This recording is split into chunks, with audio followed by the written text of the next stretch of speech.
Hey, everybody. Two boys, one brain cell. Just one. Joel. What? Just one. And I'm Chuck. I really just wanted to interrupt you. Yeah. Today we're dealing with the root of all evil. Heyo. Chuck. So we're going to jump into some Dream Theater here. Shout out to our boy Rin for letting us experience this, I guess. Let's get it. Let's jump on in.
Halfway point. Well, so far, here are my thoughts. all right. Lyrics, Yes. really good. Really, really solid. Vocals, not a fan of. Okay. Guitar riff, It's chugging, and I like it. I love that thing, dude. Everything comes on, I'm like, okay. You got nothing bad to say about that at all. 100%. The other instruments are fine as well, but I'm really noticing the guitar a lot more in this one. The vocal style I do think is somewhat better than the last two songs that we heard. Okay. Because I can at least hear what he's saying, even though it has that effect on it. I will say the vocal style that we're getting here, Yeah. I can't put my finger on what it reminds me of, but it reminds me of something else. Oh, okay. And it could be a newer band than this. I don't know. Someone that just took some inspiration from this, but I'm hearing something else Okay. in that style.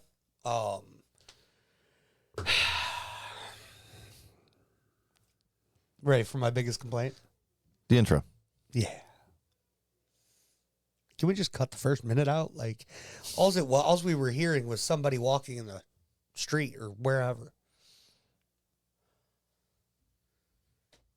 That's it. Bothered him. Bothered old Chuckles. You know, weirdly, I thought it would bother me. It didn't add anything specifically to the song, or didn't really take anything away from me. So I'm actually not complaining about that. It bored me. And then they hit that guitar riff, and I was like, all right. Okay. Now I'm here. So that's your biggest complaint so far as the intro. Oh, yeah. What's your second biggest? I'm not a fan of the vocals either, but What's your third biggest complaint? I don't have a third one. You don't have 3 complaints? No. Chuck, seriously? No. What kind of professional reviewer are you? You're supposed to have nothing but bad things to say. A bad one, then. It's me. Hi. Hey. My third complaint, I figured it out. Yep. I tried to come up with a pun for the album name, and I got nothing. But I already used it. Octavarium? Oh, for the album name. Yeah. I You see. used the song title. Song That was title. good. Yeah. I approve of that. But I got Octavarium. nothing on album title. And I'm sad. Yeah, I can't help you with that one. I don't even know what that means. Yeah, me neither. That's part of the problem. Yep. I know it's 8 of something. You ready to hear my 3 complaints? Yeah. I don't have any. I just wanted to make you make 3 complaints. You suck, dude. I knew it. I tricked you. You have one complaint. One. That's it. Just one. I tricked you. You're a terrible reviewer. I know. I lured you in. I'm technically a professional. Fuck with you. That's what I am. Like That's what you're here for. I'm a professional pot stirrer, and that's why I'm here to sass him, so that way he can blame me for the sass instead of just saying, "Hey, I don't know stuff about music." You can just blame me, right? Yeah. And I'm the same. It's you. You're the problem. Every time I forget something, I'm just like, Chuck forgot to tell me. Yeah. And we know he can't remember. And to make it worse, I didn't know we were bringing out the gun show. I could have played along. It was very nice out today. I know. Very nice. I wasn't trying to break out any kind of gun show, and I don't have many guns. So. I just thought we were busting them out. And I'm like, man, I overdressed. Sorry, bro. Do you want me to give you like a memo next time? Yeah. Like, hey, come shirtless. Tempt me. Oh, jeez, dude. All right, let's finish the rest of this song out. All right. I am enjoying it so far.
I do like the little sprinkled in piano.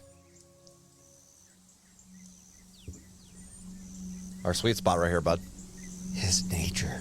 Nature. This is what it sounded like when I fell asleep this morning.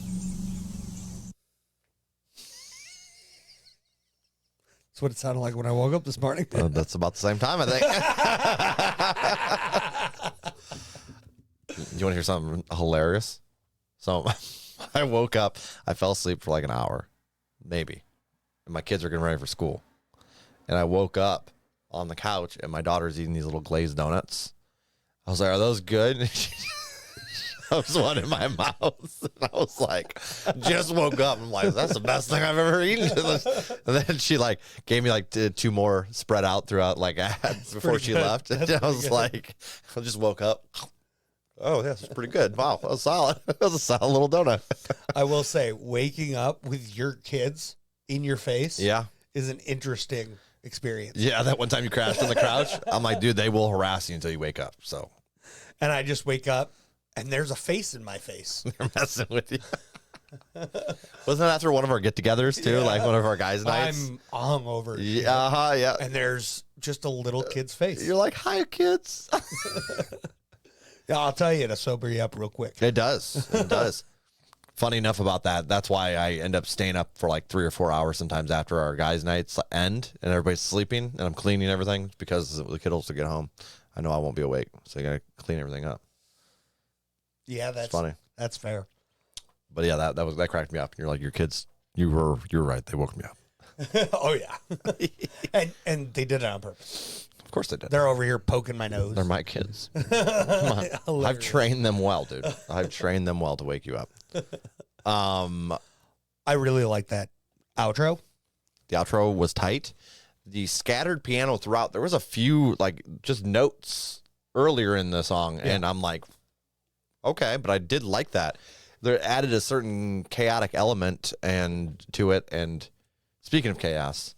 Was that the guitar? Was that piano? Was that a synthesizer? Was it all? That was a guitar, I'm pretty sure. But it was a dirty, nasty guitar. Like, it was a nasty guitar solo. Like, first off, how do you make that many noises with one instrument at the same time, constantly?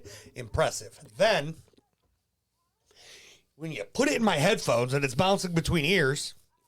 Yeah, that was coming. And you got one thing going on here, you got another thing going on here, and my brain shuts down. That's my favorite. Hard reboot. I love when you guys make them hard reboot. Hard reboot in Chuck's brain is fantastic. Yeah. Especially mid-song. And the worst part is I enjoy it. Weirdly, that little part gave me some punk vibes because of how dirty and like it sounded raw. Yeah. By what I mean dirty, it sounded raw and like kind of, I don't know. It was almost too raw for metal. It gave me a straight up vibe of, like we're not instrumentally blessed in any way. We never took the time to learn them, nothing like that. But you got friends that played instruments. I will fucking dominate you with a cowbell, dude. Dominate. Well, we need more cowbell. But you go to a friend's house and they're jamming with their band or whatever. Yeah. And they're just having fun. That's what that sounded like to me. Just having raw. fun, just ripping it. Ripping it, just shredding. Yeah. See what I can do. Having a good old time. All right. That's the vibe that gave me, and I enjoyed the hell out of that. Okay. That part. It was definitely a curveball. Yeah. And then lyrically, the progression from first half to second half. Mm-hmm. First half, just listing off all these terrible things that we've done. Or terrible thoughts that have been through our heads, or just that shitty part of you. Mm-hmm. And then the second half is, help me fix this, because it's not okay. Yep, and just to remind you, this is like his journey through alcoholism. Yeah, I think that's what you said before. Yeah. Which again fits perfectly. Perfect, because it's that struggle, and when you're going through that, addiction phase. And you feel like you're being a dirtball in every category of every word. Yeah, I mean, addiction does that too. Yeah. And then you're coming out of it, or you're realizing you got a problem. So you're begging for help. That's the worst thing about addiction. Normally you hit rock bottom before you have that realization. 100%. And that's kind of what I feel like the lyrics kind of portrayed here, like that hitting that rock bottom and like struggling with those inner like thoughts as a human, and then like, okay, I need some help with this. I can't do it on my own kind of thing. Which is, I will say, the hardest pill to swallow. Yeah. Especially when you've been raised your whole life to be independent. I can't do this as a man too. By myself. For like us, like way our parents were, Like my dad like did tell us to talk about stuff, but at the same time he reinforced that with the manly manness stuff, which is it's fine. Yeah. But at the same time it's like sometimes you're, stubborn. I feel like now at this point, or even like when we were older teenagers, he would have been much more like, no, you can talk about, if you need help, you need help. I have just now, at 32 years old, gotten to a point in my relationship with my dad. Yeah, your dad's a whole nother level of manly man. Where I can have a conversation about finances. And it's okay. Oh, yeah. Was he uptight about financial stuff, like talking about it? My dad's uptight about everything. Dude, I'll talk to my friends about financial stuff. Like, it never has bothered me. Right. And we've had conversations. Oh, yeah, about 100%. Yeah. I've never had those conversations with my dad. Okay. Because it's just that weird. It's a weird subject to bring up. Anything serious with my dad just feels wrong. Okay. Interesting. Because he's either always joking around or messing with us, or we're messing with him. Uh-huh. Or when anything serious gets brought up, he shuts down. Just stop talking? Oh, yeah. Really? That's why there's never been anything feelings-wise involved in anything with me and him. I see. Because it's not a thing. Because it just doesn't let it happen. No. I see. That makes a lot of sense. Wonder why he does that. Probably the way he was raised. Oh, yeah. Guaranteed. Just how it works out. And it just continues the cycle. 100%. You deal with the hand you're dealt. Which is why. Do your best with it, right? As people in general, if you can't talk about your feelings, figure out how. I think that's It's highly important. It's very important. How are you doing over those? How do you feel right now? I'm still trying to figure it out. Why I did that to you in the song? Is that what you're trying to figure out? No. How Just to talk life? about feelings. I don't Just like life? It. I don't like it when you do that. It makes me feel weird. Is that better? Is that what you want? No, it's not what I wanted at all. Not at all. I walked right in and I sat right down and you're like, here you go, Joel. Jesus, dude. I can't even with you. That was good. Nice setup. Yeah, I set it myself. I'm not really thrilled about it. You're like, hey, I could also get Joel in trouble here. Let's have fun. Sweet. All right. But the song, love the lyrics and just that swap. We totally went tangent-y here. Yeah. Typical. You expect it. Where are you going rating-wise here? 8-minute songs, you get an 8-minute tangent. If you give us a 3-minute song, you'll only get a 3-minute tangent. It is what it is. That may be That's a lie. That's a lie. 3-minute song, 8-minute tangent. It doesn't change. If you give us a 20-minute song, we're going to be 13, 14 minutes. You came to this channel. 8-minute tangent. Chuck, the last two we've hit were they were over 20-minute videos. I know. The one was like 30. Something that was like pretty close to it. But no, the song itself is fantastic. I'm really impressed with the, as people give me crap for saying, I'm just going to say anyways, musicianship behind it. Is that right? Musicianship? I went to make a joke and I'm like, I couldn't remember which was took me a second. I knew musicmanship is not the correct way to do it. Musicianship sounds right. Yeah. It's also a weird word to say. It is. Musicianmanship. We're gonna stick with it. We're gonna stick with it. Musicianship. What? Musicianmanship. You're gonna say it all fast. Musicianship. Okay. Is that better? Sure. It's one of those things. The more you say it, you just start losing it altogether. You know. It's starting to become a tongue twister real quick. Exactly. Yeah. But no, the instrumentals here. That's why we just normally go with that. Is they were really impressive, and I, especially that guitar, I was digging that throughout. I think the lyrics were probably up there. It's got to be my favorite. I think the lyrics aspect of it. So.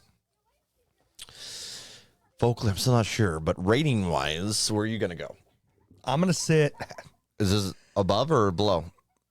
It's above. I know. Okay, I wasn't sure. I knew that intro bothered you. It bothered the hell out of me, which is I've seen you. It's so hard. I've seen you rate Jason Isbell negative because of long intros. I know. So I'm just. I know. I never know what to expect from you, dude. It's painful. I'm gonna go with 6.8, and I'm adding it to a playlist. Yep. I'm impressed. It would be higher if that damn intro was shorter. Nice, dude. You said and a playlist? Yeah.